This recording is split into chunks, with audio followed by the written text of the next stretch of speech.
சட்டமன்ற தேர்தலில் வாக்காளர்களும் வேட்பாளர்களும் சிந்திக்க கூட நேரமில்லாத வகையில் அறிவிக்கப்பட்ட தேர்தல் அறிவிப்பை திரும்ப பெற்று தமிழகத்துடன் சேர்த்து புதுச்சேரிக்கும் தேர்தல் நடத்த வேண்டும் என்று நமது மக்கள் கழக நிறுவன தலைவர் நேரு கேட்டுக் கொண்டுள்ளார். இது தொடர்பாக அவரது அலுவலகத்தில் செய்தியாளர்களை சந்தித்த அவர் கூறுகையில், புதுச்சேரி உப்பனாற்று பாலம் கடந்த 18 ஆண்டுகளாக கட்டப்பட்டு வருகிறது. இதனால் பொதுமக்கள் கடுமையான சிரமத்திற்கு ஆளாகியுள்ளனர். மேலும் ஆற்றின் ஓரம் கட்டுமான பணி என்ற பெயரில் இருபக்கமும் சுவர்கள் கட்டப்பட்டு வருவதால் ஆற்றின் ஓரம் வீடுகள் சேதமடைந்துள்ளது.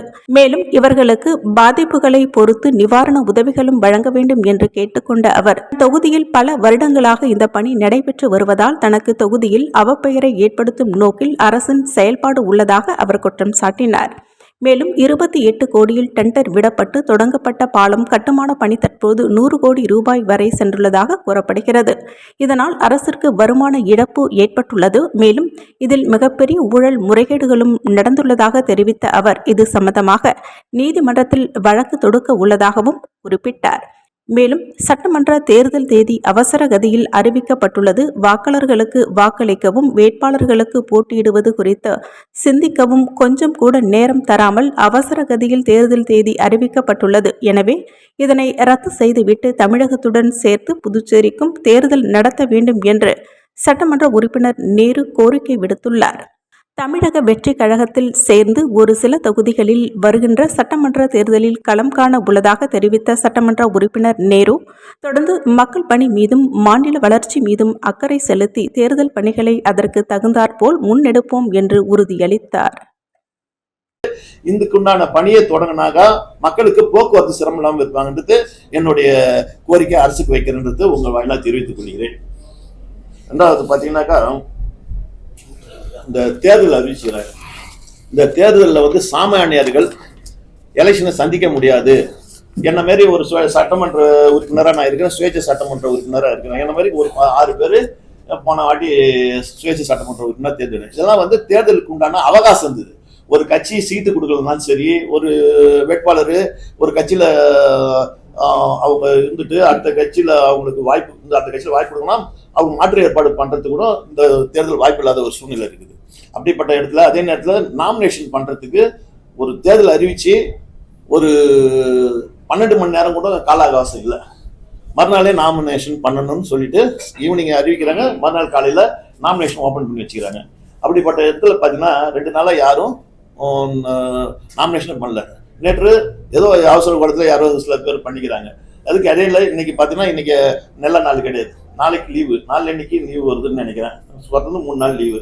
அப்படிப்பட்ட சூழ்நிலை இன்னைக்கு வேட்பாளராக இருக்கிறவங்க அவங்களுக்கு உண்டான முறையாக இந்த ஃபார்மை ஃபில்அப் பண்ணி கொடுக்கணும். அதுக்கு தேவை ஆடிட்டர் இருக்கணும், நொட்டர் அதாவது நோட்டரி இருக்கணும், ஒரு அட்வொகேட் அதை வெரிஃபை பண்ணணும்.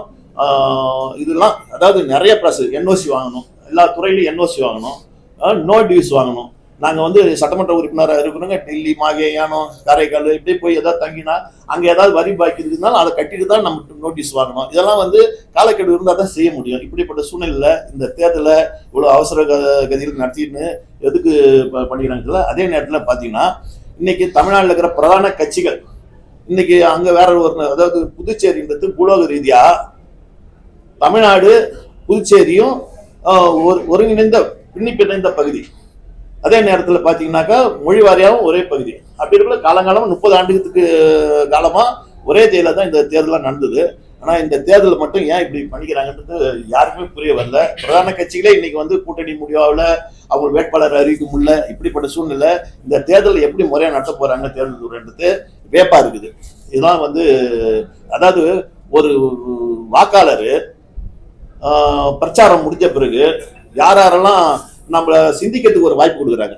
அதாவது 36 மணி நேரம் ஒரு தேர்தல் நடக்குதுன்னா அதுக்கு 36 முன்னாடி அவங்களுக்கு தேர்தல் பிரச்சாரம் யாரும் பண்ணக்கூடாது, வாக்காளர் சிந்திக்கிறதுக்கு டைம் கொடுக்கணும். ஆனா ஒரு சட்டமன்ற உறுப்பினர் தேர்தலில் போட்டியிடுறவங்களுக்கு சிந்திக்க கூட ஒரு தேர்தல் துறை ஒரு வாய்ப்பை கூட கொடுக்கல. அவங்களுக்கு நம்ம போட்டிட்டா சரி வருமா, இந்த போட்டியிடுறதுக்கு தேவையான ஆவணங்கள்லாம் நம்மள ஒரு சீக்கிரத்தில் தயார் பண்ண முடியுமா, அதுக்கு என்னென்ன செலவாகும், அந்த செலவுக்கெல்லாம் நம்ம ப்ரிப்பேர் பண்ண முடியுமா அப்படின்னு ஒரு வாக்காளர் சிந்திக்கிறதுக்கு ஒரு வாரமா டைம் கொடுக்கணும். இதெல்லாம் காலங்காலமா அப்படிதான் நடந்து வந்துச்சு.